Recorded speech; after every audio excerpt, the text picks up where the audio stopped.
you talk? Hello, is it Yeah, working I now? think Can we have anybody it. hear me? I think we have it. Okay, Hallelujah. okay. Well, let's Hallelujah. wait for some positive comments Yeah, because all I everyone. can see is still not Let, working. yeah, So we that's have not very good. 35 people watching now. Can you tell us? Hit us with the thumbs Please. up if it's working. Yeah.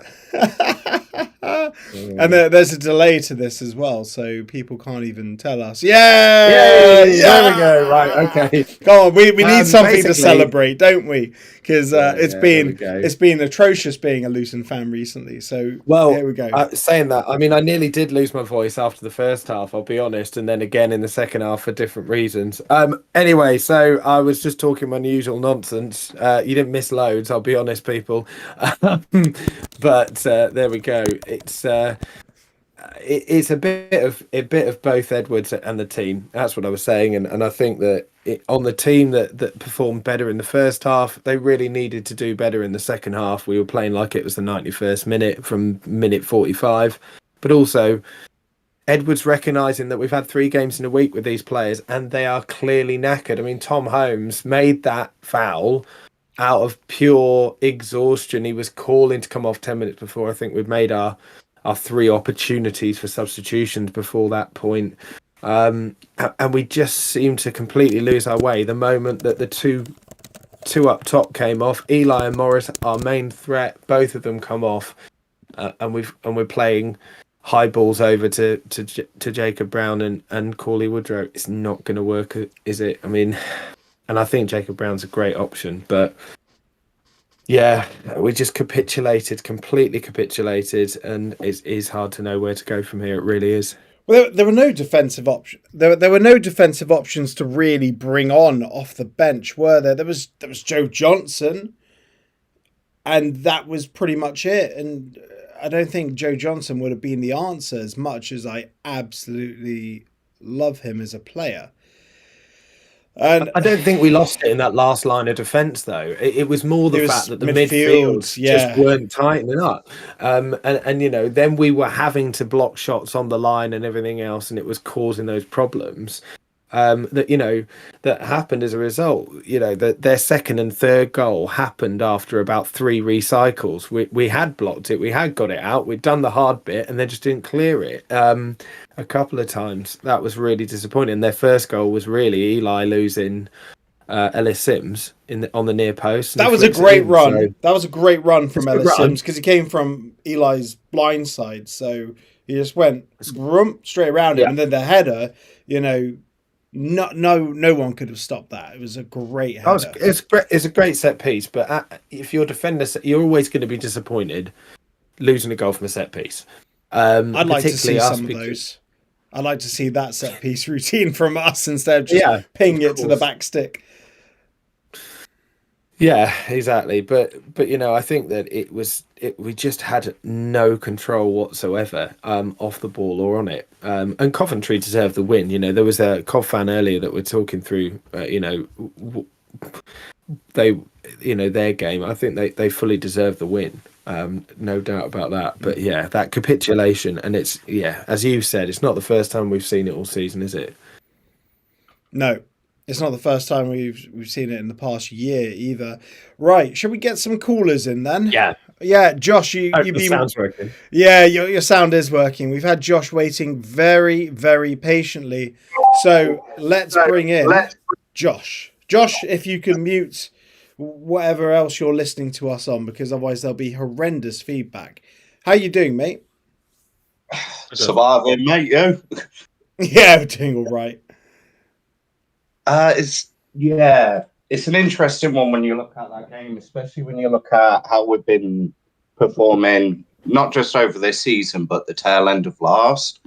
So it's like, don't get me wrong, I can excuse and look past the fact that we've got as many injuries as we have, and it always seems to be the same positions where we have these troubles. But then you look back at these players and the team that's bringing them in, they're aware that these are injury-prone players, but they're still taking that risk. And to me, it's concerning that you're willing to take that risk without a plan B. You look at our midfield as well. We've got blatant issues in midfield, which caused us to get overrun and completely dominated. And we're just so out of balance. Yet we're in for Ben Sheaf over summer. Would have been brilliant to help balance that midfield, but then there's that reluctance to spend money. And I get we've got a new stadium. We're trying to be self-sufficient. We're not wanting to rely on gambling sponsors and all that crap that other teams do. But to me, it just feels like we're playing far too cautiously. And the problem with that is if we carry on, because we know what the club's like when it comes to spending money. We know that no matter what fans' opinions are, Rob's going to be with us for the longer term. But if that's the case, if they want to be that cautious because they want to protect the finances we've got currently in-house and to potentially build on them with the new stadium, it's how far down are we willing to drop before we're actually going to push the boat out on the finances? But then the problem with that is the longer you leave it, the more of a gamble and risk it's going to be, because if we come to January and we start spending money to try and stabilize ourselves, if it goes wrong, we're starting to drive ourselves into a position that we were in before 2020 came in. But if they don't do anything, you're just essentially sitting by and just happily watching everything go down the drain that we've worked so hard for. Do you get what I mean? I just find it so hard as a fan to see all these errors, to see all these issues that are so blatant that even not very big football fans who will occasionally follow us, if they're able to recognize and point out these issues on a regular pattern, how is Rob Edwards not in a position to recognize them problems and potentially do something about it? Like, up front, we're stacked in attackers, absolutely stacked. One position we're golden with, but yet there's a reluctance to use the younger players. There's the heavy reliance on falling back onto Corley Woodrow. Now, no disrespect to Woodrow, when he's on it, he's on it. He has had brilliant moments for us, and he's done well for us at times. But when you're ignoring the potential of someone like Joe Taylor, who we can all see that he could very easily become a Premier League regular. But then we're just like, no, whatever. Huddersfield will come in for you in January. You can go there.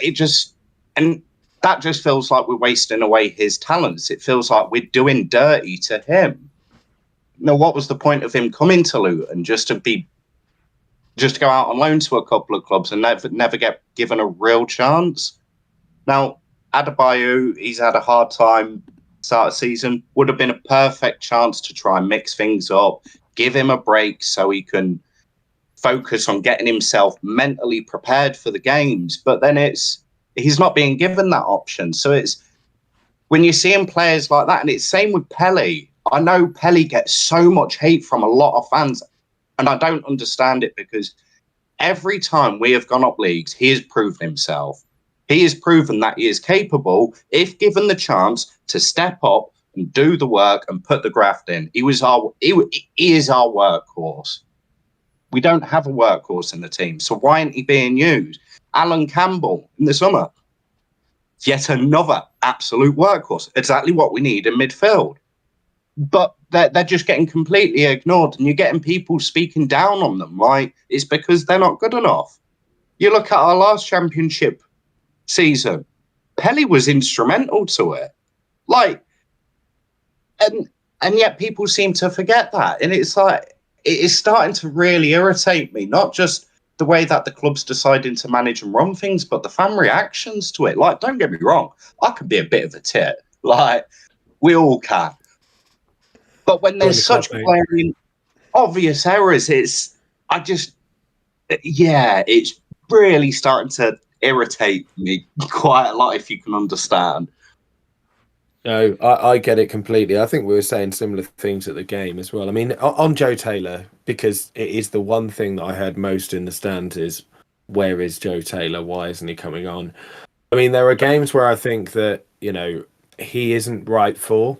When we were 2-0 up against Watford, for example, I don't necessarily think he was the right person to come on, and that's obvious. Jacob Brown comes on and scores. I think Jacob Brown is a first pick above him anyway. But when you've got a team that is pushing and pushing, like Coventry, one thing that we are desperate for is pace in behind, so that when we do hoof it up and clear it, because that is what we were doing in the second half. It was aimless long balls at one point. But if you've got someone at least on the shoulder of their defender, it keeps them back a bit as well. We don't have, their entire team bar their goalkeeper in our box, because someone has to mark Jacob Brown and Joe Taylor and run back with them. That stops people like Sakamoto joining the attack. They've got to think about defending. It made perfect sense to bring him on. I don't think he should start, but I do think that it's clear something's happened, isn't it? I mean, but you're right. All of that potential that we've seen for two clubs last season, that's what we're asking for. I don't think anyone's asking for him to start above Eli and Morris, or even Jacob Brown. I think everyone, thinks that those three are fantastic players. But the fact that we've lost 7 games this season, it's not as if we're dominating and outscoring teams week in, week out, and therefore we don't need him on the pitch. We need to give him a chance for us as much as him. And I couldn't agree with that more, and that's one of the things that frustrates me. So it's like I being a fan who's not local to Luton, I have to watch most of my games through Sky Sports and the high seas. Now I watch a lot of I watch a lot of the games with my partner. My partner's not big on football. She doesn't know loads about football.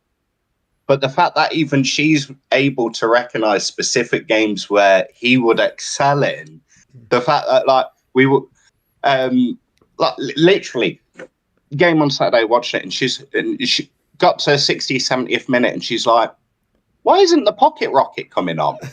Because that's what you called it for. But she can recognise them things, and Edwards is a professional, and my issue is when you work in a technical field, when you start having troubles and problems within your work, you start getting tunnel vision, and those around you start getting tunnel vision. And I can't help but feel that something needs to change to pull them out of that. I don't know whether it's a case of I don't know. I'm not into people management, so I couldn't say what it is specifically they need, but something behind doors needs changing. Whether it even if it's just Rob Edwards just steps down for a game, let's the assistant take charge, just so he can analyse the game, sit back and watch things from a different perspective. Because on that sideline, I can't help but feel he's getting too locked into tunnel vision and maybe if he steps back a bit. Yeah, it would be a very rash call to say, yeah, assistant, take charge for a match or two. I'll do that. But he needs to start looking at things differently. And how else is he going to do that when he keeps giving the same talks after the game and same lineup, same tactics, same poor substitution, same terrible game management? And if he wants to keep his job in the long term, now I'm not saying that he's going to be going anytime soon, because realistically, if we was going to get rid of him with a 4-year contract, it's not going to be until close to confirmation of relegation, in my opinion. Not with Gary Sweet. It's too much money. Now, do we really have to wait that long before we try anything, to try and get out of this tunnel vision? Yeah, look, I agree with everything you said, the first bit that Mark responded to as well. When you said that you're watching it with your partner as well and she didn't really watch football, I was expecting you to say, even my partner who doesn't watch football can see how rubbish we are. Oh, yeah. Yeah. I didn't want to say in them words. It's bad. And honestly, with Coventry, leading up to this game today, Mark Robbins was trying different things every single game. He was trying different formations, different people. He tried Liam Kitching at left wing back. He literally was trying everything possible to try and turn it around. And look at the performance that they turned out. And I agree with you. Like, I can't see Edwards going either way. Like, yes, my initial thoughts on it is Edwards has to go. Because I see him in the post match interviews, and if you haven't seen it, download the LTFC Plus app. That is the only place you can watch it, and he looks like it's draining the life out of him, and he looks so unassured of himself. Like he's constantly shuffling, looking down at the floor. He's not happy, and you can tell that. And like being in a managerial position in my day job, believe it or not, podcasting is not my day job.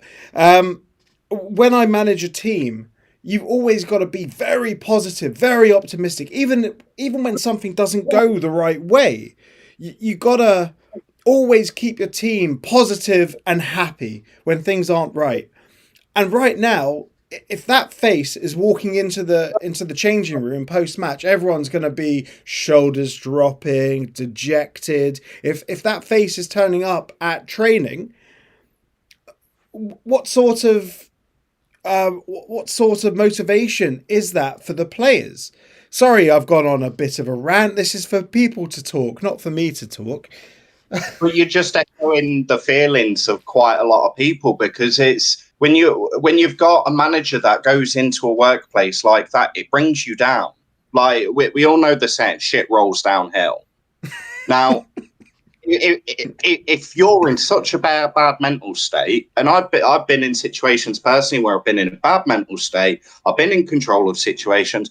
Best thing you can do is pull yourself away from it for a little bit, whether that's putting somebody else in just temporarily or whether it's a permanent move.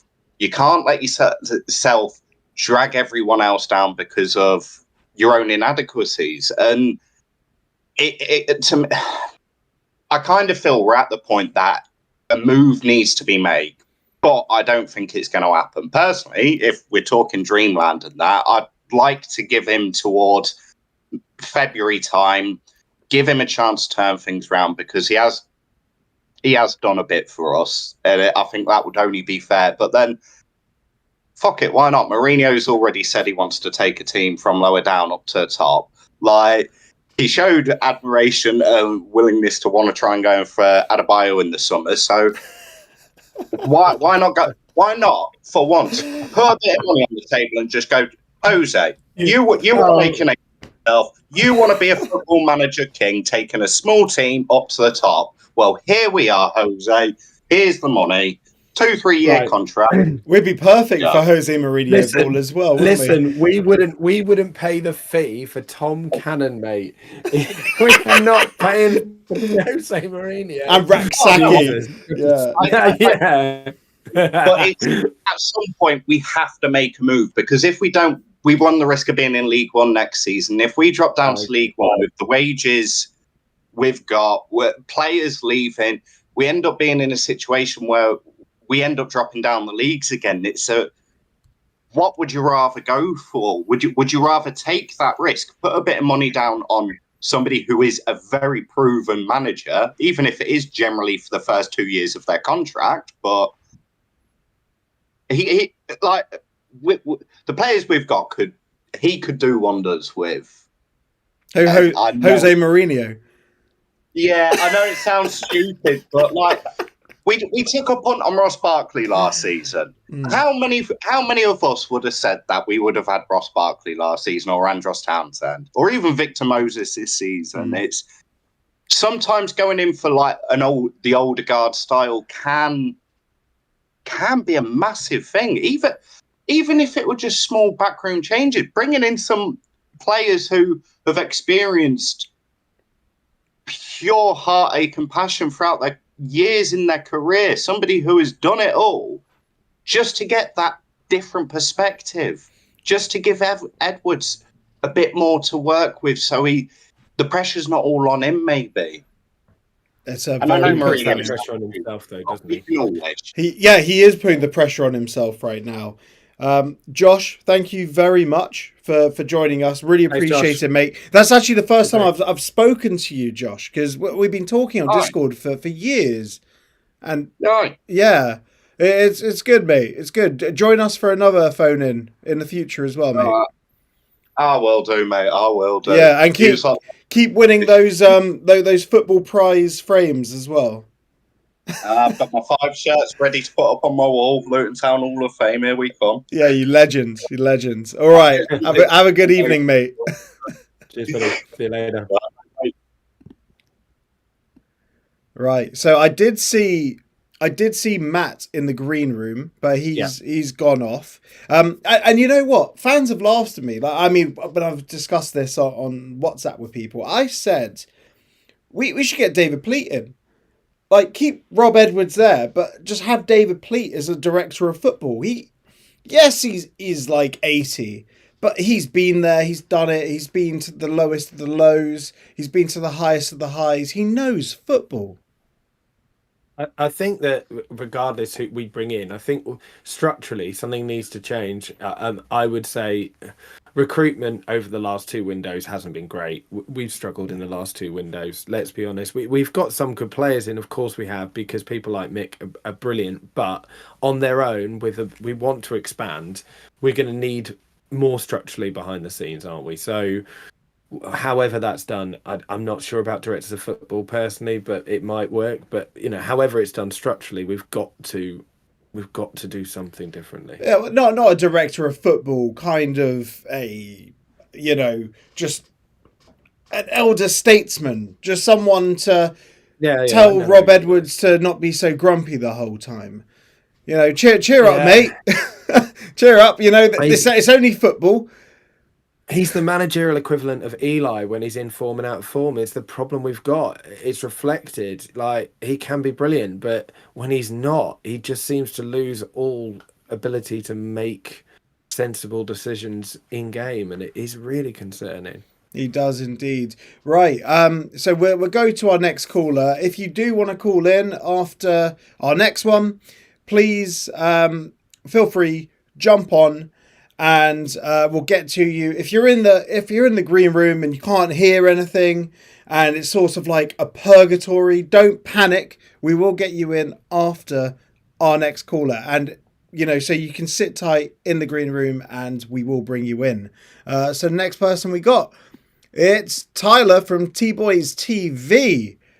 How are we getting on, Tyler? Yeah, I'm all good. You? Right. Yeah, doing good. Long time no see. I know, literally. For those who don't know, we actually it was going to be a surprise. We've had Tyler on this week's Luton Town show and Champ Chat that's getting released. Champ Chat on Monday, the Luton Town show on Tuesday, and it'd be great if you will watch it. They've been received really well, and they're filmed live in the Brickies, and that's where we saw Tyler this morning. So, Tyler, what was your take on what's going on at the moment? Well, the game yesterday, I thought, going into it, I thought it'd be one of them, because the performance levels had been there and Coventry have had, not a great start to the season. I thought going into it, we'd get one of them famous 1-0 victories where we'd grind that result. But, it was one of them where being at the game, I thought the first half was actually better than it actually looked. Looking back at it, it wasn't great. They had great opportunities to score in the game, Coventry, and I think about 2 or 3, maybe even 4 times during the game I've looked at it and I've gone, how have they not scored here?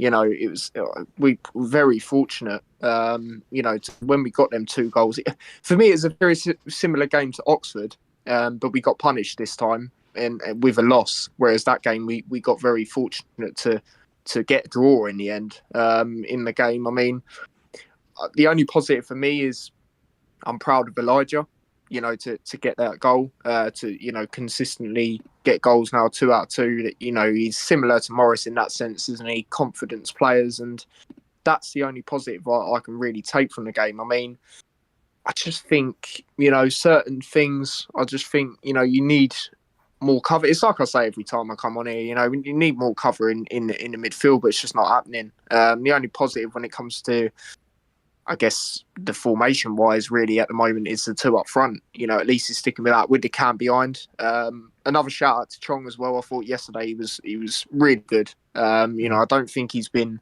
great throughout the season, but yesterday I thought he was really good.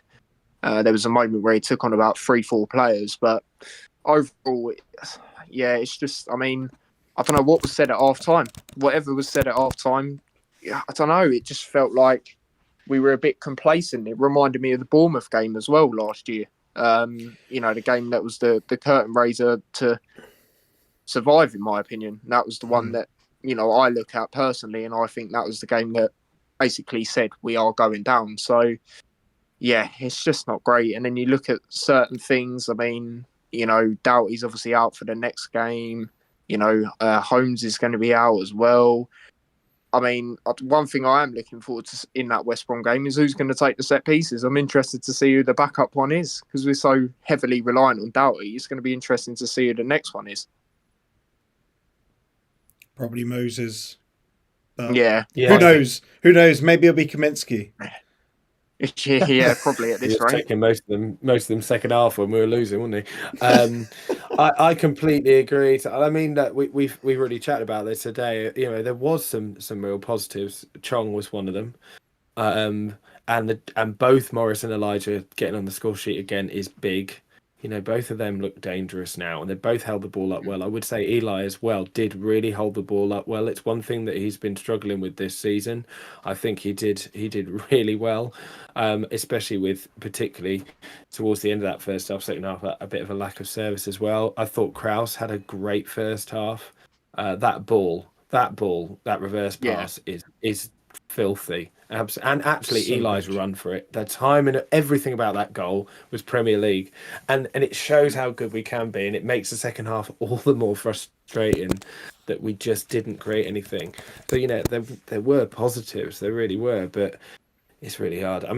We were saying the same thing, both of us, at the game, that even at 2-0 half time, I was thinking, when can I calm down and not think we're going to throw it away? And we didn't make it to the 60th minute before the first goal went in, and it was such an air of inevitability about it. And as Ollie, you said this before, I think you said it in your post-match reaction, how many games now, I know that we tweeted it too, but how many games now have Luton been ahead and just completely capitulated? Bournemouth's a big one. I didn't even hit the tip of the iceberg. No, there are so many more. Like there are the threes, there are the twos, there are the ones. So many ones where we've been 1-up at half time and then they've come out, turned us over in the second half. There's even the games where we concede like straight away, isn't there? Obviously it didn't quite happen in this game, but it happened during the week against Sunderland, didn't it? Pretty much. Not quite as early as, for example, Burnley last season, Grimsby in the FA Cup. It's a constant thing that's happening. I remember that game out of all games in my head, unfortunately. They very nearly did, didn't they, as well? Sorry. I think like a minute after our second goal, we had to have about 4 players block shots, bodies on the line to stop them from scoring. It very nearly was 2-1. Yeah, and that's the thing as well. Another thing in the first half is they were putting their bodies on the line. Brilliant. It reminded me of when we... Blackpool away. Yeah, Blackpool away, 1-0, yeah, in that sense. And then the second half, like I say, I don't know what was said. I think a large part of that, and again, I think the substitutions were wrong. Like a lot of people have been saying, I think... for me, Taylor needs to... He needs that opportunity. The way I look at it is, all right, if you don't think it's good, it's not going to happen, but I'd love to see him start. And then if he doesn't do well, then it's like, okay, fair enough. We see why you don't start him. But it just doesn't make sense to me. He's got loaned out. He's done what he needed to do. He's, even in the playoff final, to do what he's done, in that game, the unfortunate handball, but then to take one of the penalties on the big stage like that, first goal for Luton, I don't understand. And it seemed like as well during the, when McAtee was still here, it was the debate, wasn't it, of him or McAtee, who we going to keep? And obviously Taylor's younger, so it makes sense in that aspect. But you'd have thought he'd have got given a chance. You know, I said it on my channel. I thought it'd be his opportunity to shine, and it just hasn't been. And because he hasn't had them opportunities, and I just didn't understand the Sunderland game in the sense of bringing him on for 5 minutes. No, I just don't understand what he's meant. Not even to do 5 there. minutes. It was only 91st gets one. minute. Yeah, it's Yeah. awful. Tyler, thank you very much. We got like a queue No. of people. Appreciate you Cheers, jumping mate. on, Yeah, mate. no worries. No worries. Thank you guys for bringing me on. Yeah, no worries. Have a great evening. Right, so that was Tyler from T-Boys TV. I recommend you all check out his channel. He does watch-alongs and, post-match, pre-match, and championship content as well. He's great, and you'll be able to catch him on our live Brickies pod that's releasing Monday and then Tuesday. Right. Oh, we got Matt back in the green room. Oh yeah, we got Matt. Shall we bring Matt in? Yeah, I think it. Oh, Yeah, sorry. We'll have Matt first, and then we'll go to hashtag in Tom Lockyer we trust, because Matt's been flitting in and out of the green room. Evening, Matt. How are you doing? Hi, Matt. Nope. No, Matt. Should we? No, should, Matt, well, we'll get signed. should we dump him in again? We'll try one more time. Yeah, Come on, Matt. we're dumping Matt in again. Matt, sink or swim time. Can you hear us? How are you getting on, mate? Oh, Matthew. Hello. You joining us? Nope, he's gone. No, he's gone. Right. Try again in a bit, Matt. Right. Should we bring Simon? Yeah, let's bring in Simon. Simon, mate. Simon's gone. Try that one more Okay, time. yeah, you drop him in. Hi, Si. How was the home end? Mate, how's it going? All right. I'm still feeling robbed, mate. Not by the football, but by the prices I paid yesterday in Coventry, mate. I'm telling you. Listen, Yeah. I don't know where I really stand at the minute, mate. I thought we'd turned the corner. I thought after Watford and the shift we put in against Sunderland, I thought, look, I think we turned the corner here. But then I saw like the same 11, and I'm like, well, this is like the third game now. Like, why aren't we using the Canberra? I know you were talking about managing his minutes, but there's managing his minutes and then just not playing the guy, which was struck me as a little bit odd.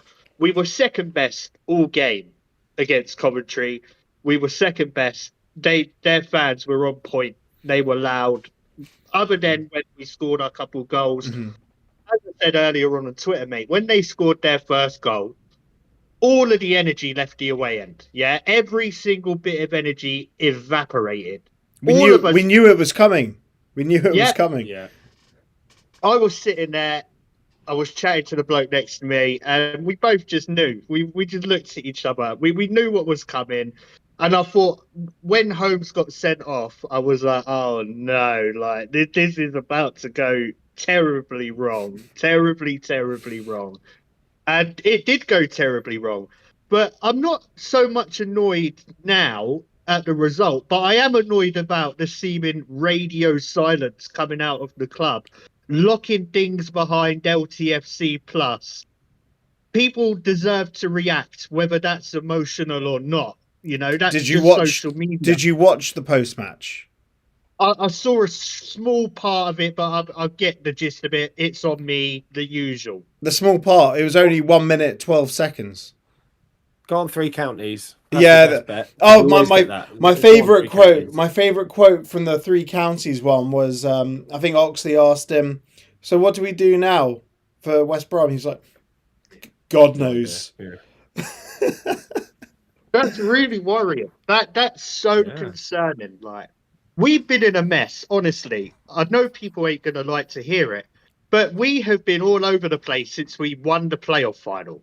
Like, the strategy of what we were trying to do, everyone was saying we're recruiting for the championship, this championship super team, all of this, and we're sitting in the relegation zone nearly a quarter of the way through the season, lads. So if the idea was to bounce straight back up, something's gone wrong. And, you know, I'm sure I've heard it. You lads have probably said it. You can't change an entire team. You know, that's not something you can do. at what point do you accept what's going on? Do you just stick with it? Do you persevere even more? Do you just cut your losses and say, look, we made a mistake on this 4-year deal. We're just going to have to try something else. If John still can get sacked, anyone can get sacked. That's my thinking. Give him a couple, maybe to the international break. I don't know where you guys are at on it. I know Lewis Williams is just done now. Lewis Williams has said, I'm done with this stuff. I'm not sure what you guys are thinking. Lewis Williams knows football. Sorry, all I'm going to say is Lewis Williams knows football, and I said my piece earlier. I don't know if you were here for it when I said he looks miserable, and you take that attitude into your workplace, and Josh said it as well. Shit rolls downhill. It's got to be very demotivational for the players. Now, Mark, you can say your piece. Sorry, mate. Yeah, I mean, I'm not going to say a huge amount different. I think I'm just a bit sad that after the week that we've had and two and a half out of those 3 performances that we can be proud of and get behind. I mean, the first half wasn't setting the world alight, but we're away from home against a good Cov side that have been underperforming. You'd take it all day long. I just find it sad that we seem to have then, in 145 minutes of football, seem to regress so much. What worries me is that when he's low on confidence, all of his decision making goes with it as well. A bit like with the players. That's what concerns me, is that this kind of pressure, the pressure of the Premier League, wasn't a lot of pressure because nobody expected us to stay up. Most Luton fans didn't expect us to stay up. There wasn't that kind of pressure. He could try things out, and when it did work on those occasions, he was lauded, and rightly so. It's tough to beat teams like Brighton, and it's tough to have done what we did with Liverpool and Arsenal. But now he's under real scrutiny, and he's expected to do better. His reaction to that worries me. That worries me. I'm not saying he needs to go, but the way he's reacted to this pressure is worrying. It's really worrying. It is. And I've got one more question to ask you, right? Another one, a hard question that the club need to be addressing themselves, right? When does an injury crisis just become the norm? I'm just saying, is it so much a crisis anymore, or is it the norm? I don't see any other teams having these issues. It's not like we have a spate of players rupturing their ACLs. It's like little tweaks here, little tweaks there. It comes.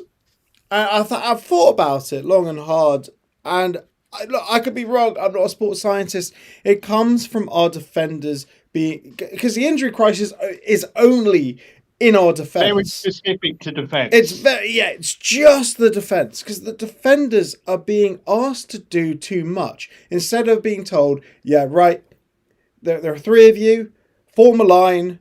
When the ball comes to you, go to it, head it away, kick it away, do whatever. They're being asked to track players all over the pitch. And if you're marking an inside forward who's tracking back to the edge of his box, we've seen it. Tom Holmes, he's not built for speed, is he? Or maneuverability. He's sort of like a Sherman tank. And he's following players pressing right up on the edge of their box. And the fact that we go man to man all over the pitch as well. Like, I remember Cauley Woodrow marking John Stones last season.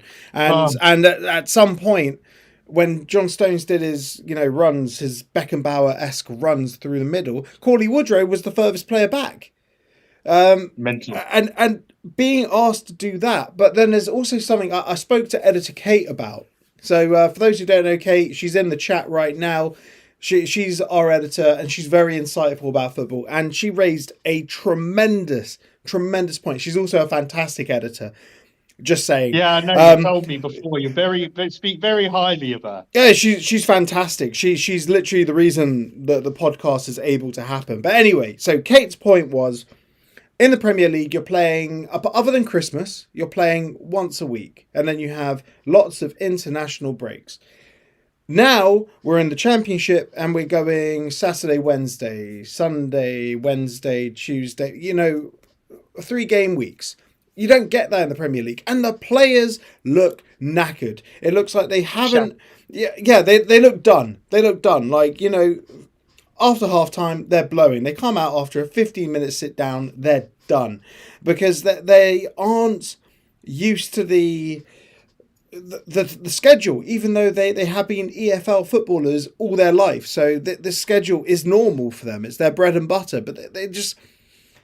And that strength and conditioning comes from the club.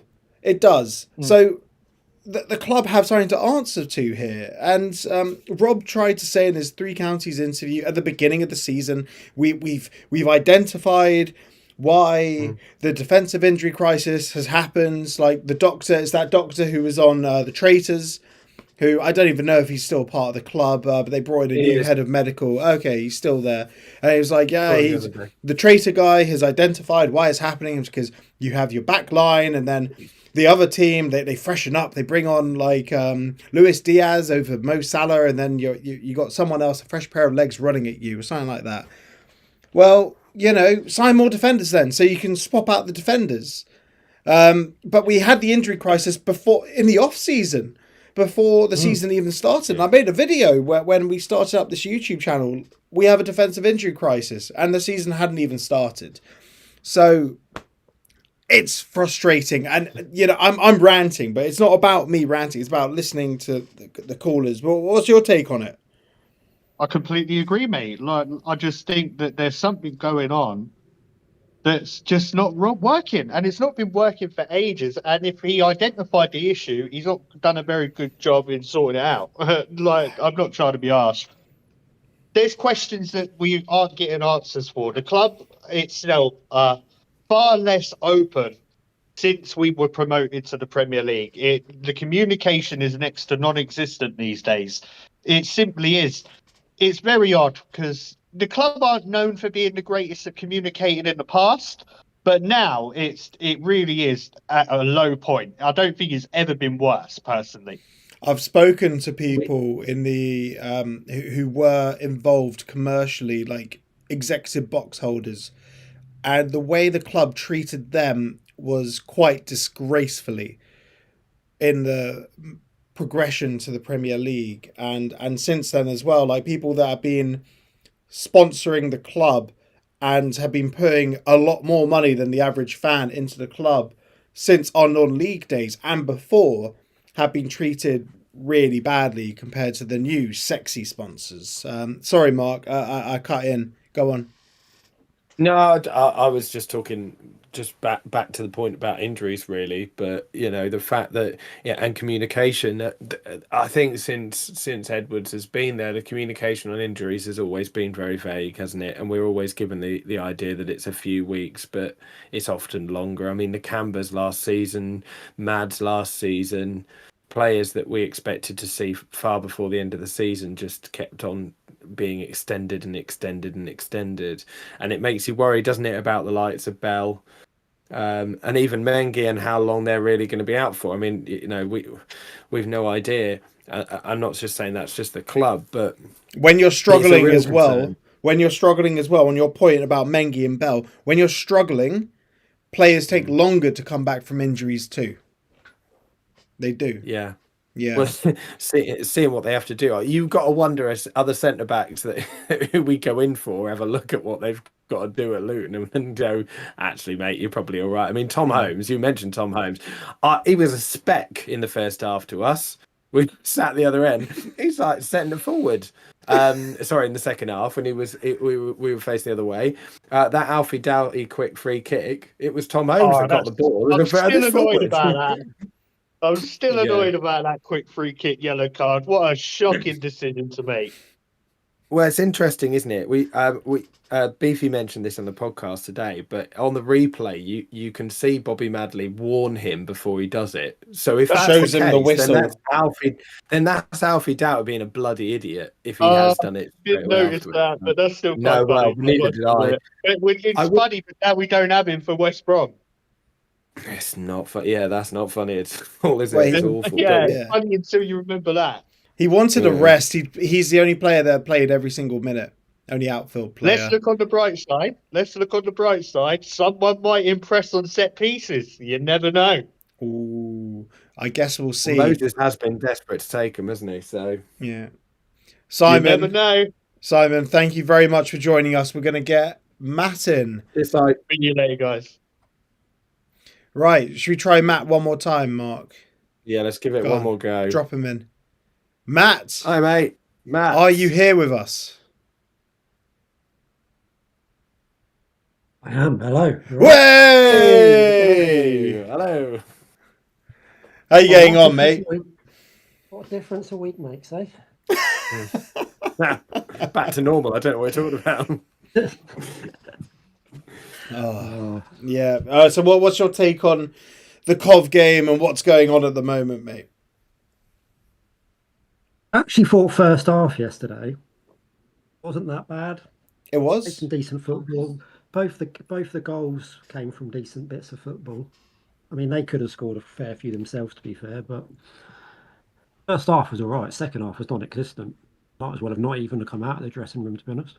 What would you say it was the Luton of old, like the 22-23 Luton in that first half? Because that's what I was likening it to. Because, yes, we were getting battered in terms of possession and the chances they were creating, but we were defending them like the Luton of old. And then when we did progress the ball up, especially the second goal, that was a tremendous bit of play. And also probably Chong's best game so far for Luton.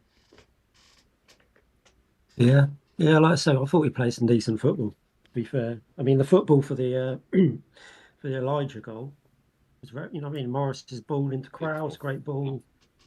Elijah makes the run. Okay, yeah, it's the keeper, but I think it was possibly going in anyway. But yeah, it was good football in the first half when we attacked, I thought. Yeah, we looked good. We had an outball, didn't we? I mean, Chong, as you said, I mean, Chong that run through the entire team basically at one point was incredible as an outball, and we were, once we were in their half, we were much more composed. We got out to the wings, we played through. We waited for players to get in the box, and we looked a real threat. Alfie got in behind a couple of times as well, tried to square the ball. So yeah, no, absolutely. We just had none of that in the second half whatsoever, did we? We were just kicking it up in the air like it was the 91st minute. Yeah, I think unfortunately the players are very fragile mentally. And unfortunately the manager's very fragile mentally, so they're bouncing off each other. If it was me and I was the board, I'd be putting Edwards on leave now until the whole game after the international break, and he take holiday, take some time off, sort himself out, and then come back after the international break. Who would you put in? Who would you put in to replace him until his leave ends? It's an interesting idea. I didn't even think about it. From a mental health point of view, that interview yesterday on the official website, he is broken. Yeah. But if you look on the BBC Sport website, Morris has come out again and said it's not his fault, it's our fault. He can't keep taking it. So the players obviously want to play for him. There's no doubt about that in my mind. Yeah. I just think it breathes through the whole squad and the management team that we're so fragile. You could see it as soon as they scored yesterday. I just sat there and I actually looked on Bet365 and Coventry were like 8-1 to win when it was 2-1, and I thought, it's a good bet. That's a good bet. Free money. It's free money. Who would I bring in? Well, yeah, if he were to go on leave, but you also made a very good point about Morris's interview, and we haven't actually touched upon that tonight. So if Morris is, and I tweeted about this on my personal account earlier, if Morris is saying it's on the players, and he's the captain at the moment, in lieu of Tom Lockyer, why isn't he going Roy Keane-esque and grabbing people by the throats? And he's a big boy, throwing his weight around, effing and blinding, dominating some of the players in that changing room, throwing them up against walls and saying, why aren't you giving it your all? I just don't understand that right now. That's what Morris has said. He might be. Well, I don't I think know. Is he? I think by all accounts he did before the Watford game, didn't he? But No, he gave a team talk. That's harder to do. Yeah. Gave a I team imagine talk. before that Watford game, they had a proper team meeting and said, "We got to sort this shit out because this ain't good enough." And I think, Morris will see Edwards and go, "Yeah, this ain't right." You know what I mean? You can tell when someone's mentally broken. It's not a nice thing to watch. Doesn't matter what any Luton fan thinks about get Edwards out. He's not done any good 100%. here. Sack him. There's a human element to it, and as a club, we've always been a human club. We look after people. You know what I mean? We give, James Shea is a classic example. Gave him a contract when he was out injured for ages or whatever, and even though and stuff like that. So there's a human element to it, and you can see he's broken. I think the club just need to say, look, we've got 3 games now till the international break. Correct me if I'm wrong. 2 at home. So step out of it for 3 weeks. I don't know. Get Mick in the dressing room. Maybe not on the sidelines. Get Lockyer in the dressing room, and try and self-run it almost for 3 games. Because it doesn't matter whether Edwards is on the sideline or not. He's not helping himself, and he's not helping the club at the moment. So it's kind of irrelevant. Well, in the comments, people were saying Richie Kyle. I guess Paul Trollope could be there as well. I mean, you've got experienced people there. Kev Pilkington's been around for ages. You got and you've got people Dearden. like Morris, Lockyer. Yeah. You've got, Mick can be there. You don't necessarily need someone there on the touchline balling at them all game, really. But I just think, to me, it's very telling when Morris comes out and says, it's not on him. I think he's seen that interview or seen him in the dressing room after, obviously, and thought, yeah, this ain't good. We're not helping him here. Yeah. I tend to agree with that. I would also wonder, we're talking about, sorry, I was just going to mention, just in terms of structural, like how much investment do we have in sports psychology? Because, every big team has sports psychologists working with them. And it's a really important part of the modern game. I don't know the answer, but I wonder if there's something that can be looked at there as well. If I was Gary Sweet and the board and I looked at that interview yesterday, I would not be able to not do anything, because they've got a duty of care for that guy. 100%. Do you reckon Gary's paying £5 a month for LTFC Plus? No, don't get me started on that. Well, in all fairness, that wasn't behind a paywall, but they should have put it on the YouTube. Or I saw Luke Gregory actually commented on Jamie Castle's post, because Jamie Castle called out and said, "Why is this not on Twitter? Why is this not on YouTube?" And Luke Gregory said, "We made the decision to put it on LTFC Plus because that's the way we want to do it, but they've taken feedback on board." I think there probably is an ulterior motive, because they can see how broken Edwards looks. Look, if there is a possibility for him to refresh with a bit of leave, I'd take that. And but the players can sort themselves out. I don't think he'll wait to get sacked. I think if he comes to the conclusion he can't do it, I think he'll walk. I don't think he's money orientated. Yeah. I genuinely think he'll walk before he gets sacked. Yeah. No. Because I do genuinely think he cares. People can say, "Oh, he definitely does." He is a really nice. He's not a Nathan Jones. He's not an arrogant prick. No, I agree. He does really care. He cares too much. He cares too much. He takes it too personally, and that is exactly the problem. Yeah, I think exactly that. Yeah, I've been hard on him in post matches, but obviously, I've been a fan for 29 years, so I look at the performances and I've been very angry. I have been, but he probably should take a step back. Yeah. I mean, but Ollie, you look at it objectively and neutrally. Then you look at them as performances. It's been poor. It's been poor performances. A lot of them from Rob Edwards as a manager, just from a professional point of view. Yeah, the substitutions haven't been great. Yeah. To be honest, everything. The game management's been atrocious. But he's not the one on the pitch. It's just a whole melting pot of shit at the moment. That's it, pretty much. Yeah, his substitutions are not good. I don't know why Walt came on yesterday and not Kelly. Because Penny's No. got a lot more energy Yeah. than Wild. Yeah. And if Yeah. if Woodrow's the answer, I'd love to know what the question is. Yeah. Because he may have scored a few decent last-minute goals, but it doesn't do anything. Yeah. I just don't. I couldn't tell you what he is. Is he a striker? Is he a number 10?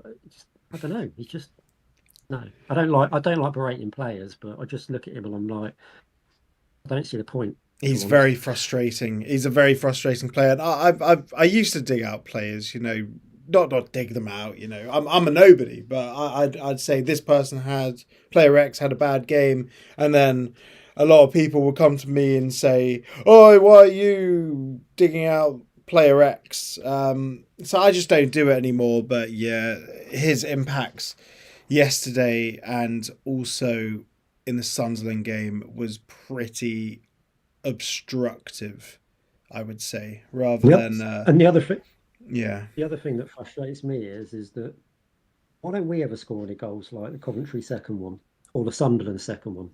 Mate, I saw the Norwich goal today from Borja Sainz, 2 absolute rockets, and I tweeted, why don't we shoot from, you know, I'd love for my club to shoot from outside the box. We might score the last one. Oh yeah, we might score that one. Hashi nearly scored it. Can you imagine anyone in this squad going John Louis Valois? Oh my God! Yeah, I win. Yeah, he's still playing football at the age of 50. He's still playing football at the age of 50. Get him back. He'll shoot. We've got the players that can do that. Clark's proven plenty of times that he can score a goal from distance. Mm-hmm. Look at Man City last season. You know, Morris can score from distance. Alfie Doughty's scored some absolute screamers for us. We've got them, but no one's doing it. I keep going, but yeah, no one's having that shot, and that's what really annoys me. It's like the IT crowd. The problem with Arsenal is we always try and walk it in. Yeah, it's Luton right now. We're trying to score the perfect goal every time, and it's so frustrating. This has just become like an Ollie rant session. I'm very sorry. Matt, any other thoughts? And then we'll come to Ash. Ash, thank you very much for being patient, mate. No, let's see what next week holds, and hopefully it will be another difference of a week. And next Saturday, Sunday, we'll all be happy again.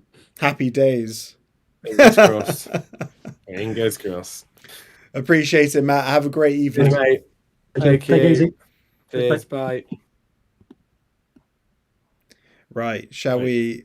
Are you bringing in Ash? Yeah? Yeah, I'll bring him in. Yeah, you bring him in. Ash, good evening. Hello. Hello, Ash. There we go, mate. Hello. Hello, mate. Hello. Yep, you're in. You're in. Yeah, mate. Once again, you're both doing a good job again. Thank you, mate. Appreciate it. Right. Well, first one is, I think it's time to get the red card out for Edwards. He needs the red card. So who do we get in? Did you hear my thought on bringing in David Pleat? I think that's a wonderful idea. Just get him at the top, and then get Ricky Hill and Brian Steen. But I don't think those two are definitely not coming back to the club. But you know who would be a good shout, who is already in the club? Wayne Turner. Wayne Turner, he's been involved in the youth setup for years. As he's been a coach for years. He's a shouty man. So, David Pleat, whisper in his ear like the Godfather. Wayne Turner, shout. I agree. I don't mind. Honestly, we need something to change. Maybe we need a bucket of water on the players to wake them up after half time. Say, look, boys, you need to win against Coventry, otherwise we're going to get relegated. I know it's too early to say this, but come off it. Yeah, well, you look at the performances, and I see a pattern that can snowball to relegation. We've seen it before. We've lost more games than anyone in the leagues now. With 7, I think. No, that is correct. Is terrifying. Yeah. If you look at whenever Pelly comes on, you can see he's not the old Pelly, the one who that aggressive Pelly, you know, the one who says like if you're gonna come near me, I'm gonna sort you out. That's not the Pelly we have now. The Pelly we've got now is a chilled out one. Yeah. Is I don't know mild. what Pele we've got now because we don't see him. Let's be honest, we barely see him. That's the problem. Like whenever you see him, he looks very mild compared to the years in the past. And if you look, he's just completely dismantled the team. He doesn't know what he's doing. You know, if I was the chairman, I would get rid of all of them, even the goalkeeping coaches. I know this is really extreme, but I'm an extreme person. I think we need to get new people in who are Luton through and through, who played for the club, who want to do something for the club. And those guys, I think they need a bucket of water. I think they've got too much money from the Premier League. And I know I'm very extreme how I talk. A lot of people don't like me, but I just really would like to throw a bucket on those guys and say, look, we're paying your wages. We're the fans. We are loyal fans. We come on a Tuesday when it's horrible and it's raining. Come on a Wednesday when it rains. 99% of the time it's raining. We're lucky if it's a Saturday game and it's a 3 o'clock and it's sunny. Otherwise, it's on Sky at 12:30 and it's probably pouring down with rain. What do you think? Yeah, you made some great points. I echoed that in the in my instant post match reaction. I might have embellished the numbers of like how much parking was and stuff, but look, Coventry away, £37 a ticket. You got your travel there, whether you're going on the train, you're driving and then parking. You got your food, your drink, and an away day nowadays will cost anywhere up to £150 plus. It can do. And if you take a family, even more so. I think under 12s was £27 a ticket, which is absolutely crazy. Mad. And these die-hard fans are amazing.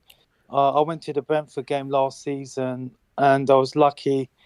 I saw Nokia play as well, and before he got really ill again.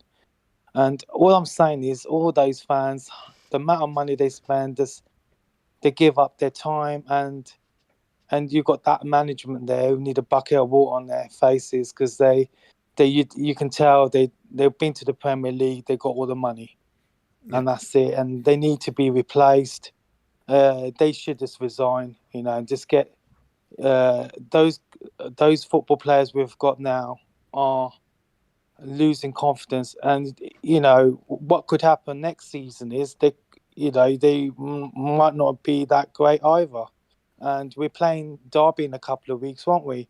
And it'd be quite funny if Collins scores a hat-trick against him because he's quite old now, isn't he? I don't think Collins is even making... First. Yeah. Collins isn't even getting into the Derby team these days. That's what I'm trying to say. Yeah, he's miles off the pace of Championship football. He was when he was with us. More chance. You got more chance Sonny Bradley scoring a hat-trick. That's what I'm trying to say. You've got to have a laugh, isn't it? But, and also I think the referees, they are really bad. At Kenworth Road, if you look at them, the way they just get away with it, the FA need to sort them out. It's like, when we, like us fans, try and say something about them, but I think even if you're a Manchester United fan of your Arsenal, they hate the referee as well, but we seem to have poor referees. Well, we have Bobby Madley, and he's Premier League referee, and he's refereed us last season in the Premier League, and I actually thought when he did referee us, he was quite good. More cards than Clinton's, mate. Yeah, but this is what I mean. I had to double check. I went, is that Bobby Madley? Because he was a completely different game. Whether it was because he was refereeing the Championship, and there's no VAR, and he's too reliant on that system, whatever it was. But I was really surprised at the way that was refereed. There were a couple of, after the penalty, it was almost like he just might as well have got on the tannoy and announced, right, that is the last decision I am giving Luton for the rest of the game. I am now evening this up. That is it. Right, that is it. Chong was clotheslined.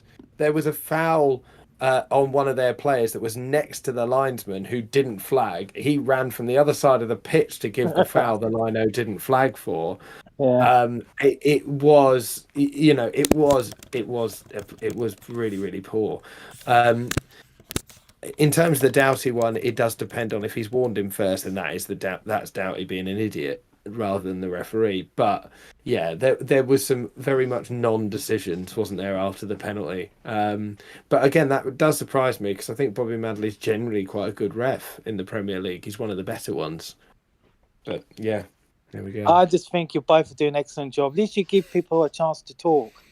You know, if you will be in the future, you're going to get more views. People will come in and talk on this talk show. It's just really good. Like, you know, it just gives the opportunity for everyone to talk. And but it's just so sad that the players, hopefully they don't get. Hopefully we have someone else, a new manager in soon.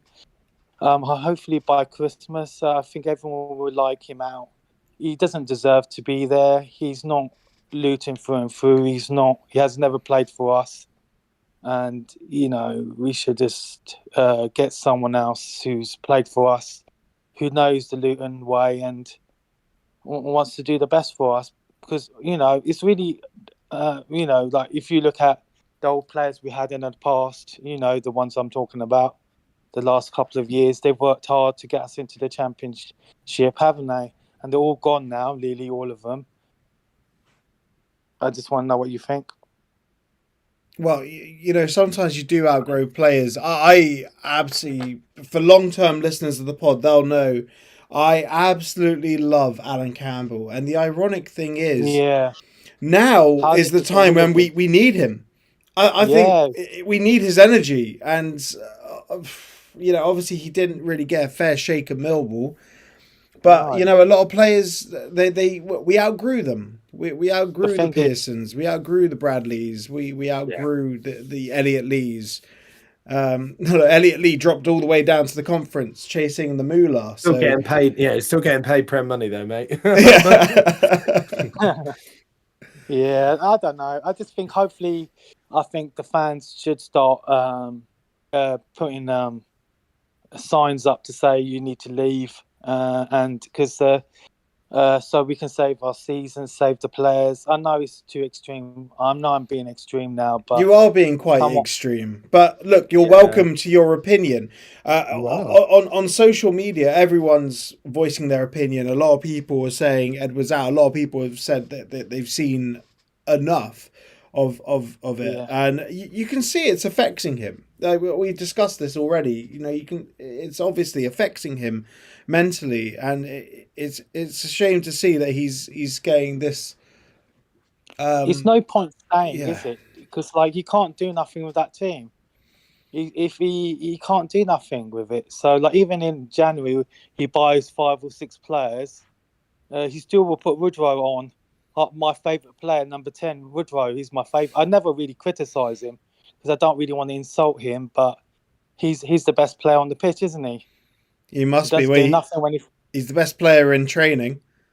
That's it. Like Berry, Berry's such a brilliant player.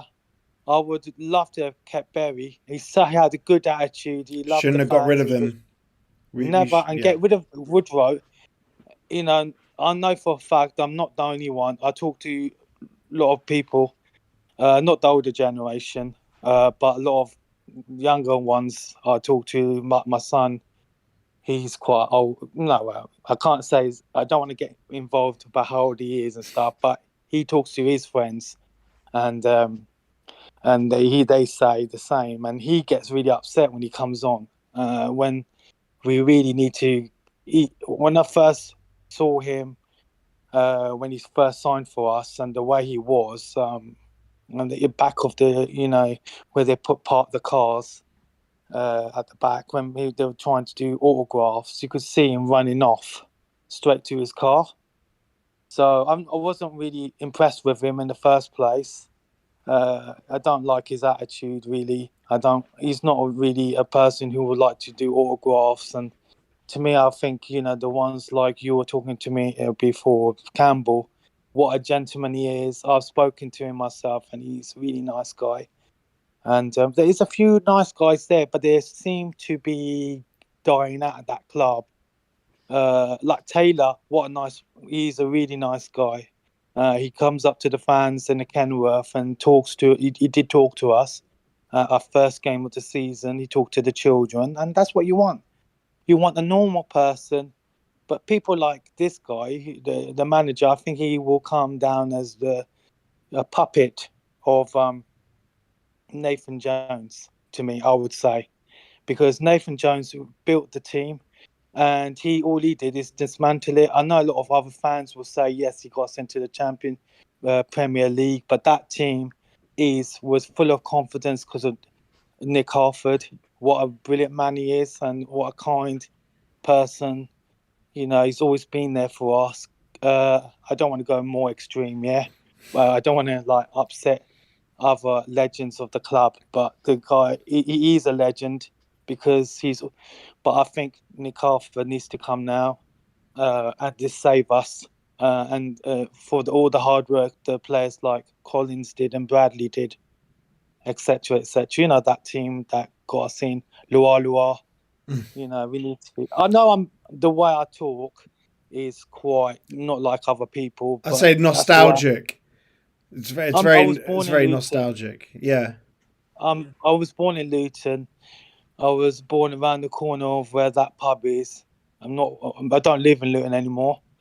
Sadly, I moved out a couple of months ago, but of Luton. I don't live in Luton, but Hightown and all those places, I know it really well. People's Park, all around there. That's my area. I went to school at St Matthews. But what I'm trying to say, look, this guy's got to be the worst manager. Otherwise, I can't believe how he's destroying the players like that. How can he destroy the players like that?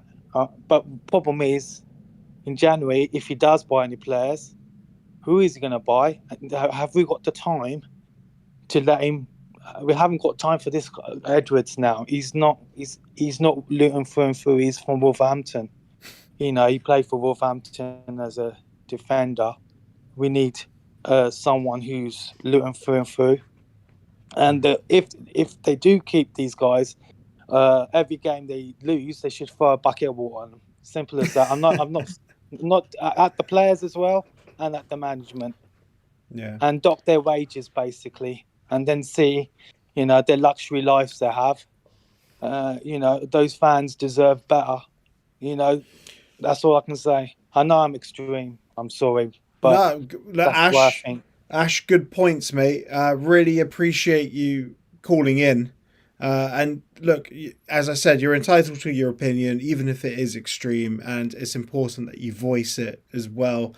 But I do think what fans should do for Friday is they should say, with a sign to say after the game, if we do lose, or the thing is, we've got, like I said, a couple of months or a couple of weeks I've been saying, I know what I'm talking about. People think I'm stupid. I'm not stupid. And that's the truth. I want us to beat West Brom. But the thing is, come on, Little Luton we're called. By Christmas we're buried in the Premier League. Now people are laughing at us again to say Little Luton are going to be buried in a Championship. By Christmas we'll be relegated. Same thing, isn't it? So am I extreme or not? Just because I was born in Luton, compared to a lot of other people, where I'm coming from. It does, because I want this. I want power. The other way you got to think is about Power Court.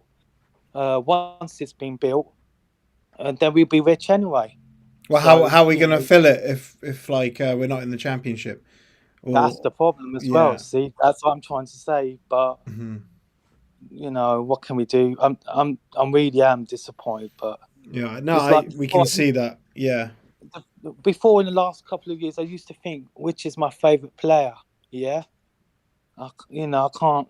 The last year, it was obviously everyone's favourite player was Barkley, isn't it? But this year, Who, Alfie? How can you say he's your favourite player? Yeah, how can you say the Jamaican international, who's one of the best players as well, who's injured? You know, to me, he was the rock of the team, but he's injured now thanks to you know who. But like I said, I think what should happen is a bucket of water should be thrown on them, and they should be fined. The management team should be fined every time they lose a game. I know it's extreme, but it needs to be something needs to be done. You know, people say, "Oh, but we've got all that money. We've got loads of money in the bank. So why shouldn't we be like Watford, throw the manager away once in a while?" And he's done his job now. I don't know what you think, but that's all I I want. don't ever want to be like myself. Watford, Ash. Sorry, mate. Not for that. I know, but the thing is, yeah, at least the Watford are, you know, they're still, you know, bringing they are, you know, they still do better than us at the moment. They're doing better. We've won against them, one off. But do you really want to be relegated afterwards? Yes, we beat Watford, but we get relegated afterwards. No, That's it's their last laugh. Like, look, they beat us 4-0 and then we went and got promoted that season. Yeah. So, yeah, it's not That's always the best thing. It'd be quite symmetrical, wouldn't it? But, you know, Yeah. them being us getting promoted, then us being them, and then, you know, us getting relegated. I don't even want to think about relegation right now. There's still a lot of football to be played, but I think it can be quite delusional. I've seen people saying, yeah, Luton are going to be in the playoffs. People still believing Luton can make the playoffs. That's just delusional, because I haven't seen anything on the pitch that remotely suggests that we'll be doing that. No, not at all. Not at all. Yeah. But let's see what Brilliant, happens Ash. against Thank you West for Brom. coming on, mate. Yeah, let's just find out what happens against West Brom. But how much, all I'm saying before I go, thank you for everything, but are we going to bring the defenders all the time? Or they're injured. This player's injured. This player, we can't do this. The manager needs to go. We need a fresh face in there. Get rid of him and say goodbye to him before, you know, all that hard work of Collins and Bradley and the team in the past, Shay and, you know, we've got Loa. These guys, you know, get Lawless in and Harford in, and that's it, my friend. You save your money and just get Lawless and Harford in, and that's it, job done. Thank you, Ash. Really appreciate it, mate. Take, Strong words. thank you. Thank you. It's very strong. It's extreme, I know. I'm sorry. Strong words from Ash there. Very. What a way to finish.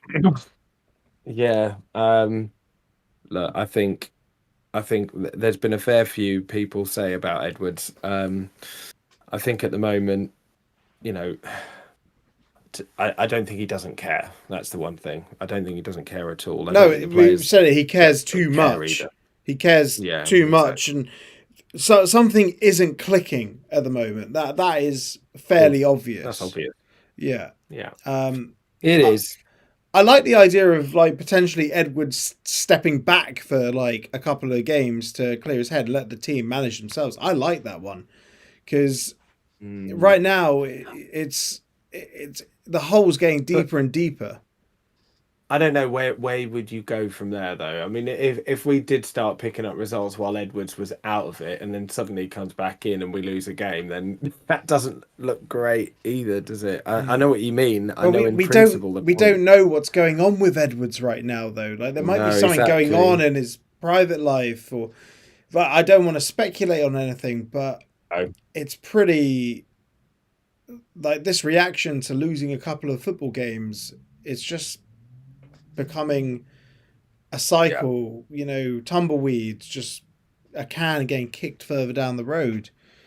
Like I've never seen anyone react this way to losing a couple of games of football. He looks physically ill, so there has to be something else going on.